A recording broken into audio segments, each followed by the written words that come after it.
Jak się masz? Today we're visiting Watermouth Cove. It's a place located very near Ilfracombe, on the way between Ilfracombe and Combe Martin. This insignificant little cove played a very important role during the Second World War. What important happened here? Stay with me, I'll let you know in a second.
It'd be nice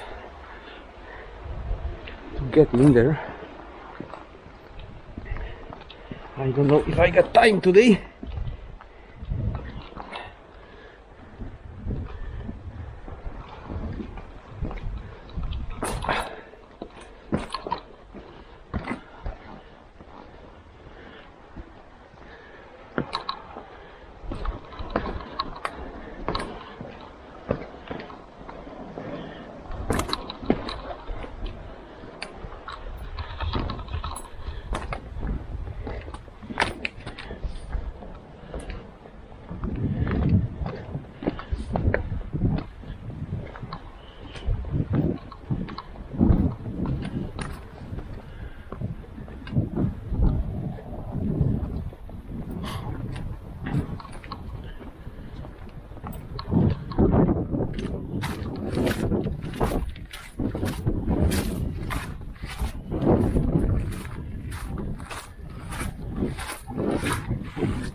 That's the entry to the cove. Normally you got waves pounding in this area. And yeah, it's a nice little harbor hidden from the waves and wind.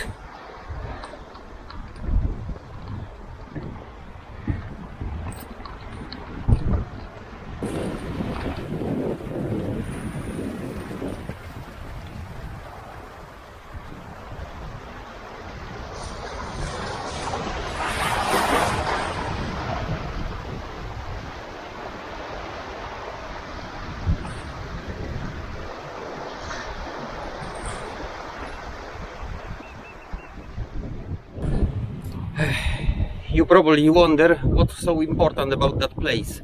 Quite early during the Second World War, because in 1942, if I could remember, Allied forces realized that they cannot win that war without full-scale invasion on Europe. There will be no other way to defend Nazism, Hitler, whatever, German army, one and the same stuff. Anyway, full-scale invasion, as you can expect, it's not so easy thing. The major problem the Allied forces encountered was the supply issue. Invasion was planned to be made pretty much on both sides of Europe, but the most important side was this full-scale invasion from the British Isles on the beaches of France. The most important and most difficult issue for the invasion planners was transportation of supplies.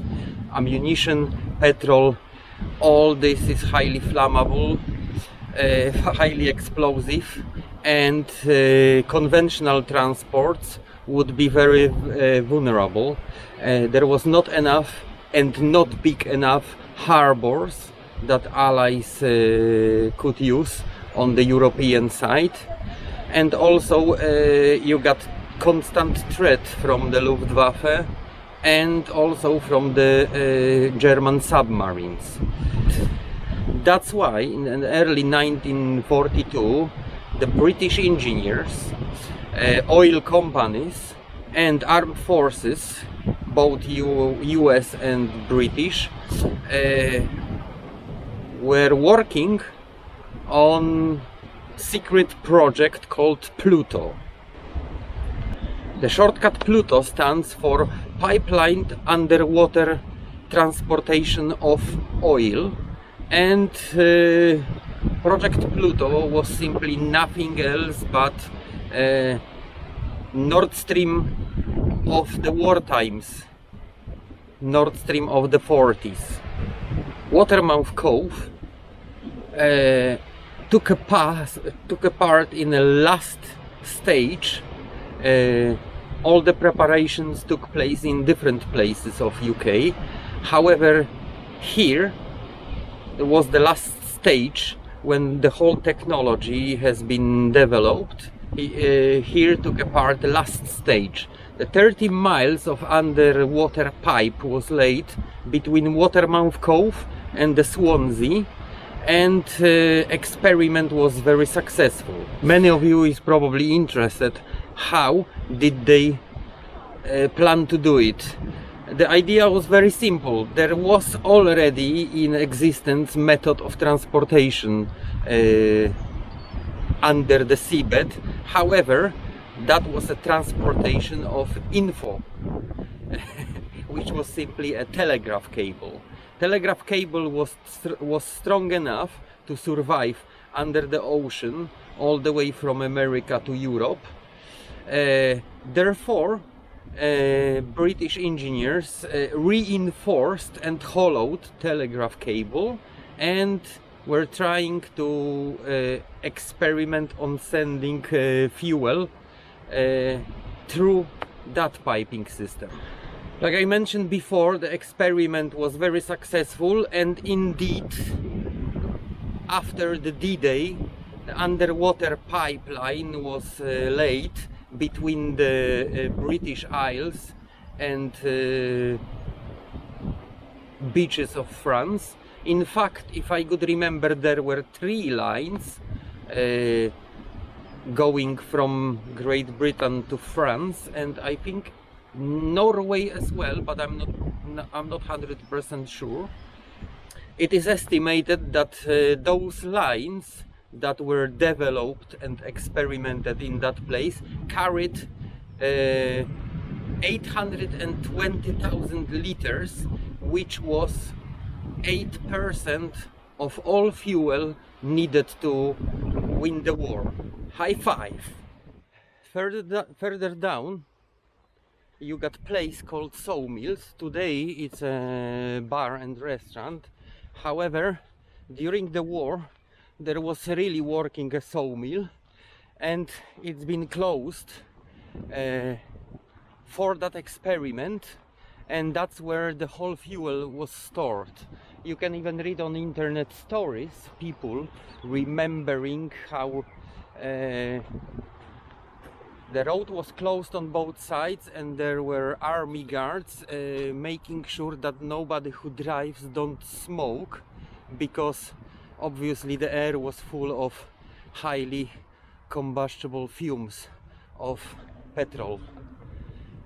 Look at beautiful shapes the water did in rocks in that place.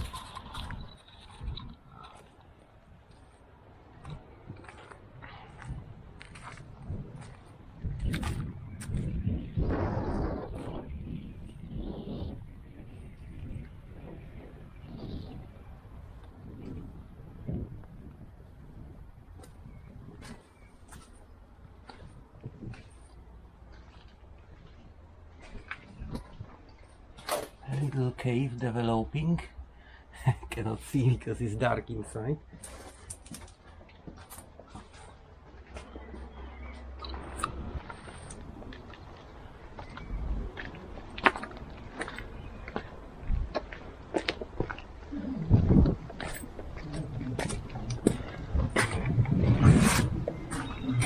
We got the steps. I don't know for sure, for 100%, but with the big dose of probability we can assume they were made by the army for a purpose of using it, because up where we go is a military lookout, or whatever remained from it.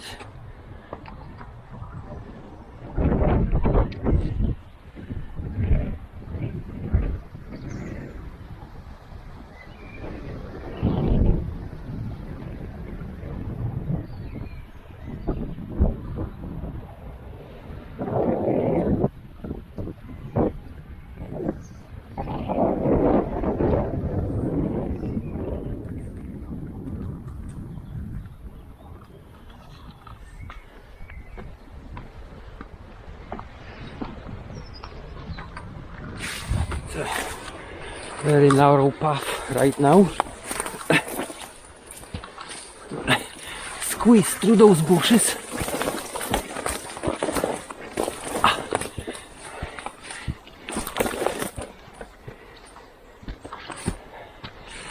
All right, here we are at the top. Now we can see that little island sticking out.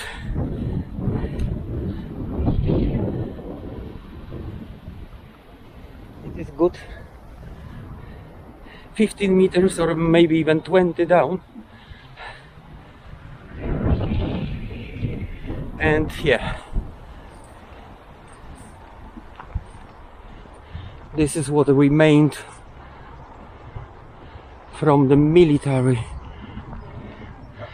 post. It's simply just another pillbox to watch the sea and guard the entrance.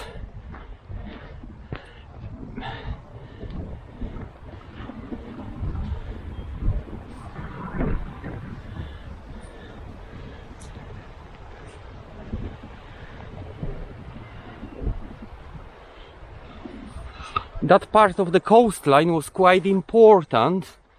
The guy who actually told me first about that PLUTO experiment taking place here is a local guy, ex-armed forces, and he told me that not far from here, in a woody bay, used to be a spot where even German U-boats used to come and tank water. Obviously sneak while British didn't see. I don't know if that's true, but that would probably explain why on those cliffs every now and then you can still see pillboxes from the wartime. Here we are at the top behind the pillbox, and yes, you can see a bit of Bristol Channel.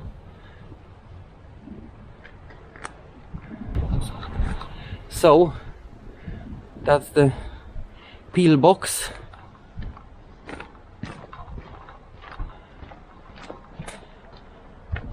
It's actually bit bigger than standard pillbox, for sure. I can see. I'm quite curious, did it have a roof or it didn't have a roof? There was just a floor on which they could walk and look around from up there.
wild footpath.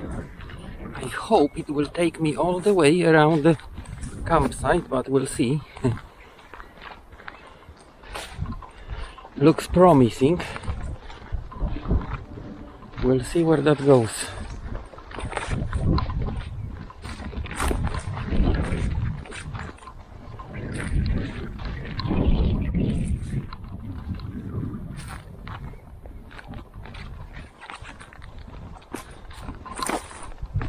All right. So here we are on that side.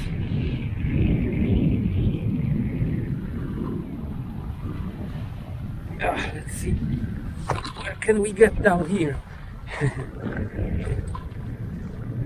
Ooh, slippery, slippery. That grass is very tricky. Oh, look at that.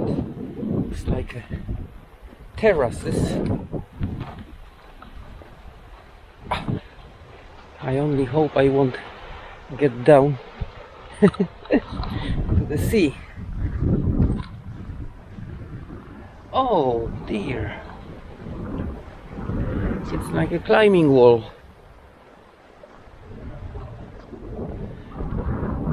That's where the cave is. Not far from here.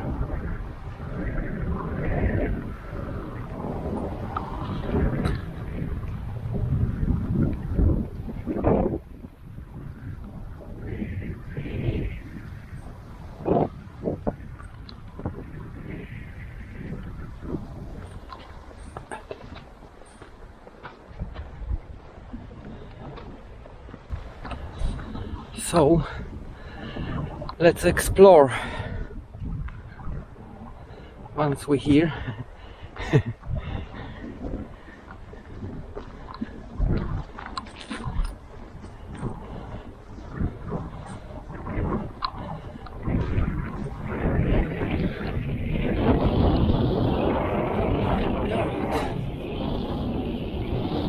That looks like, oh, look at that. So there are some people climbing. There is a rope.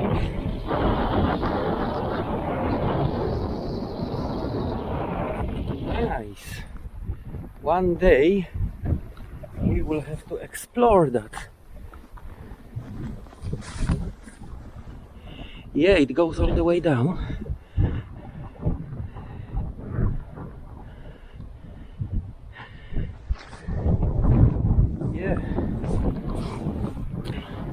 So I got a feeling that will be one day another of my explorations.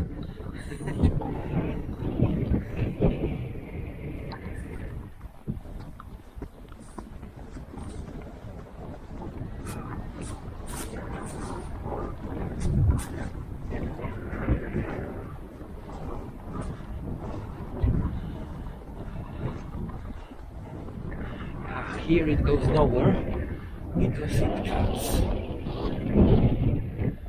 Yeah, I guess you can explore down there. And even more, I can see the rope. Somebody was trying to climb that hill. Wow.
So if you don't want to be wet and muddy,